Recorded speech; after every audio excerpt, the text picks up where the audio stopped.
Shalom saudara, haleluya. Selamat datang ke siri renungan ringkas dari Injil Yohanes yang berbentuk soalan dan jawaban. Kiranya kasih karunia dan damai sejahtera melimpahi Anda oleh pengenalan akan Allah dan akan Yesus Tuhan kita. Kita akan lihat satu ayat, Yohanes dalam bab 3 ayat 16. Mari kita baca ayat ini. Karena begitu besar kasih Allah akan dunia ini, sehingga Ia telah mengaruniakan anaknya yang tunggal, supaya setiap orang yang percaya kepadanya tidak binasa, melainkan beroleh hidup yang kekal. Demikianlah firman Tuhan. Nah, soalan edisi ini, kenapa Tuhan tidak saja mengampuni dosa, tetapi harus mengaruniakan anak tunggalnya? Ya saudara, ia adalah suatu berita yang besar dan luar biasa untuk mengetahui bahwa Allah mengasihi dunia. Amin. Allah mengasihi seluruh dunia. Nah, dunia ini sedang menuju kebinasaannya karena dosa manusia. Ya, manusia telah melanggar hukum-hukum Allah. Jadi sudah pastinya Tuhan berhak untuk menghukum dan membinasakan umat manusia. Tuhan boleh saja membinasakan dunia ini dan mencipta dunia yang baru, yang lebih baik. Ya, dunia yang lebih baik lagi. Dan Tuhan boleh lakukan itu. Tapi Tuhan tidak berbuat demikian. Kenapa? Sebab Tuhan sungguh mengasihi dunia ini sehingga Ia sanggup untuk menebus manusia dari dosanya, yaitu membayar dosa manusia untuk menyelamatkan manusia yang telah diciptakannya. Ya saudara, Tuhan tidak menunggu manusia untuk berubah dari kejahatannya, barulah Ia selamatkan mereka. Ya, Tuhan tidak tunggu lihat report card, ya. Tuhan tidak menunggu manusia untuk melakukan lebih banyak ibadah agama dan amal baik, ya. Barulah Tuhan senang hati untuk menyelamatkan mereka. Tidak, saudara.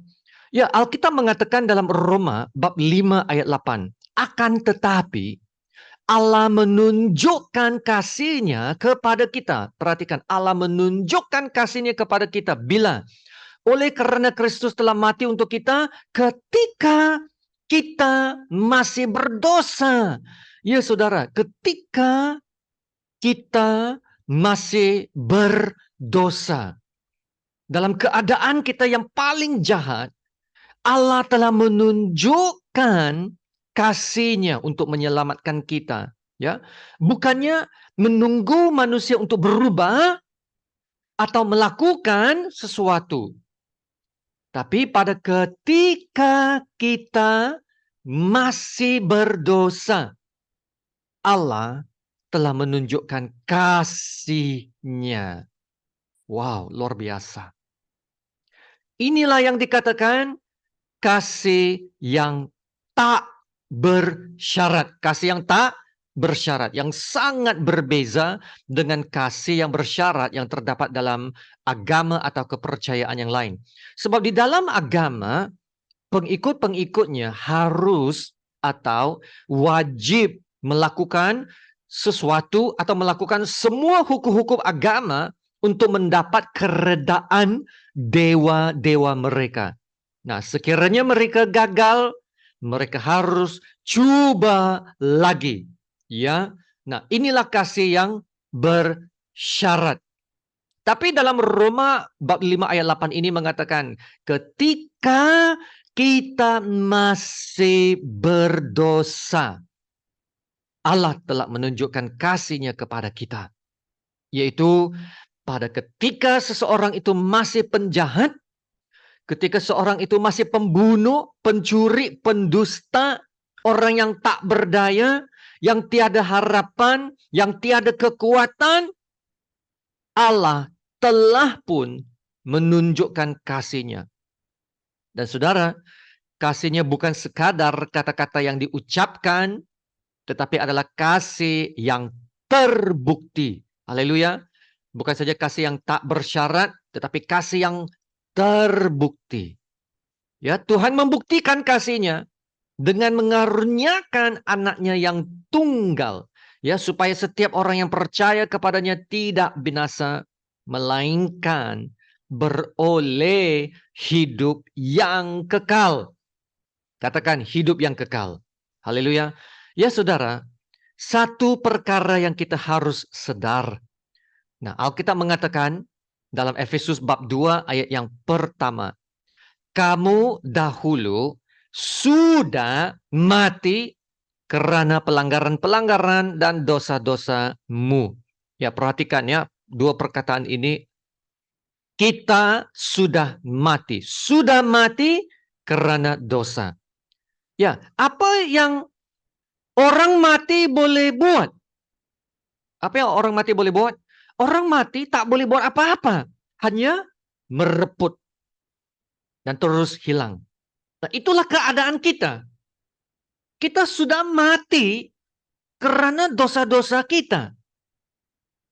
Kita tidak boleh buat apa-apa untuk selamatkan diri. Tak boleh. Sebab orang mati tak boleh buat apa-apa. Akan merepot dan hilang.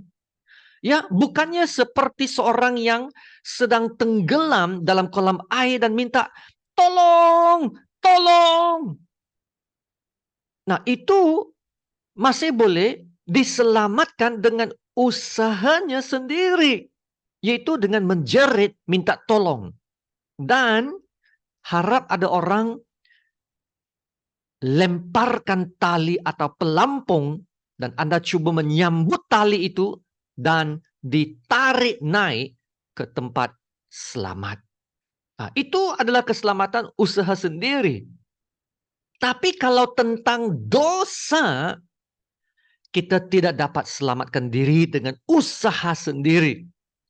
Sebab Alkitab mengatakan kita sudah mati. Sudah mati. Orang mati tak dapat buat apa-apa pun. Itulah sebabnya Yesus datang bukan untuk mengubah orang jahat menjadi orang baik. Bukan begitu. Itu agama boleh buat. Ya, untuk mengubah orang jahat menjadi orang baik dan berbuat baik, beragama, beribadah. Tapi saudara, Yesus datang untuk membangkitkan orang yang telah mati dalam dosa dan memberikan hidup yang baru. New life. Amin. Ya, membangkitkan orang mati dan memberikan hidup yang baru. Bukan sekadar menjadikan orang yang jahat menjadi orang baik. Ingat, itu agama yang boleh buat. Tetapi ini yang agama tak boleh buat.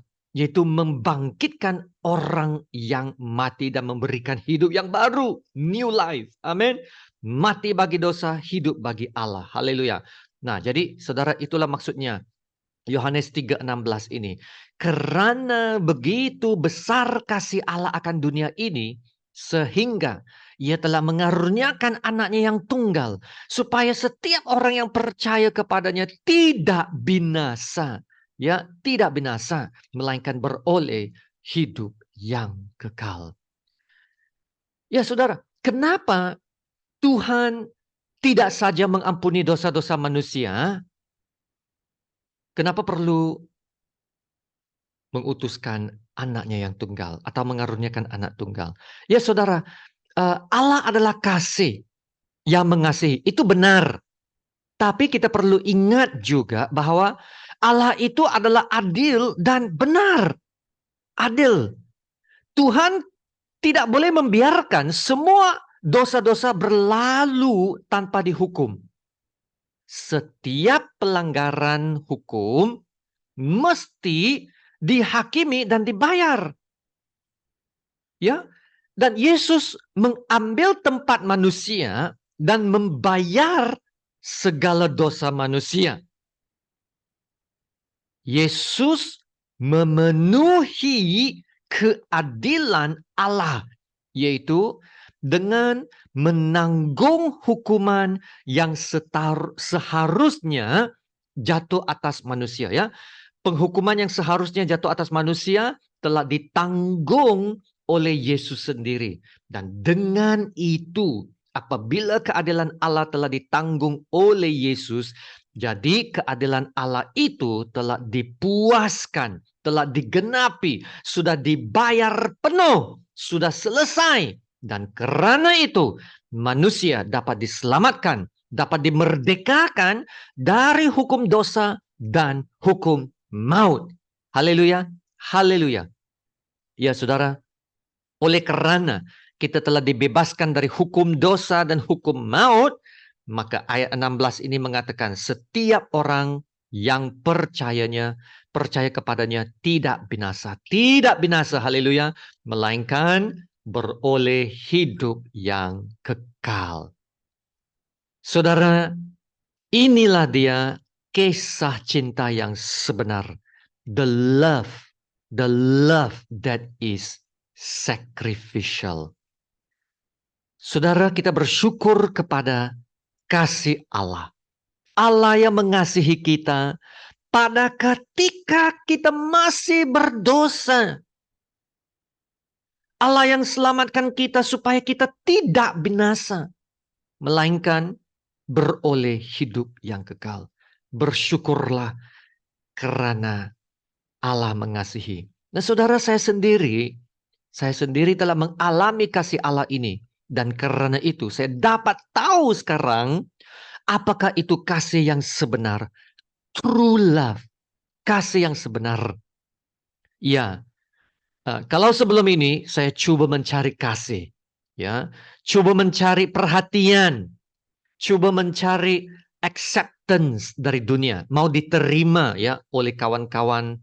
Ya, acceptance. Mencari penerimaan dari manusia. Tetapi banyak kali saya dikecewakan dan malah tidak mendapat kepuasan yang sepenuhnya. Saya cepat menjadi marah, menjadi orang yang tidak sabar, sangat beremosi, dan jatuh dalam banyak masalah sosial, ya.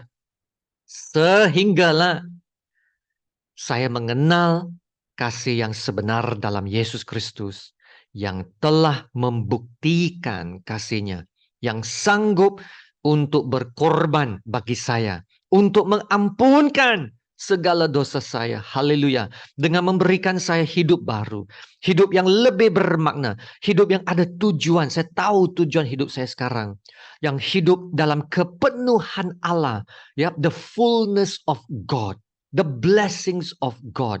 Dan saudara, saya masih dapat mengalami kasih Allah, ya, karena kasih-Nya setia, kasih-Nya yang baru setiap hari, fresh, kasih-Nya yang kudus, kasih-Nya yang memperbaharui hidup saya, kasih yang menyegarkan, kasih yang memberi kekuatan dan damai. Terutamanya dalam waktu-waktu kesukaran, saya tahu Allah itu menyertai, dan saya tahu Allah yang mengasihi tidak akan meninggalkan saya. Haleluya. Ya saudara, saya berdoa agar kita semua akan dapat mengalami kasih Allah yang paling luar biasa ini, dan mengalami kepenuhan Allah, the fullness of God. Jadi saudara, saya akan mengakhiri perkongsian ini dengan doa, yaitu doa yang saya ambil dari doa Paulus dalam Efesus 3, dari bab 3 ayat 18. Ya, inilah doa untuk kita semua. Haleluya. Bapa kami yang di surga, terpujilah nama-Mu yang termulia dan yang teragung. Aku berdoa supaya Kamu bersama-sama dengan segala orang kudus dapat memahami betapa lebarnya dan panjangnya dan tingginya dan dalamnya kasih Kristus, dan dapat mengenal kasih itu sekalipun ia melampaui segala pengetahuan. Aku berdoa supaya kamu dipenuhi di dalam seluruh kepenuhan Allah, the fullness of God. Haleluya. Bagi Dialah yang dapat melakukan jauh lebih banyak daripada apa yang kita doakan atau pikirkan. seperti yang ternyata dari kuasa, haleluya, kuasa yang bekerja di dalam kita. Bagi Dialah kemuliaan di dalam jemaat dan di dalam Kristus Yesus turun-temurun sampai selama-lamanya. Amin. Haleluya. Sama-sama kita menerima berkat Tuhan. Tuhan memberkati engkau dan melindungi engkau. Tuhan menyinari engkau dengan wajah-Nya dan memberi engkau kasih karunia. Tuhan menghadapkan wajah-Nya kepadamu dan memberi engkau damai sejahtera. Amin.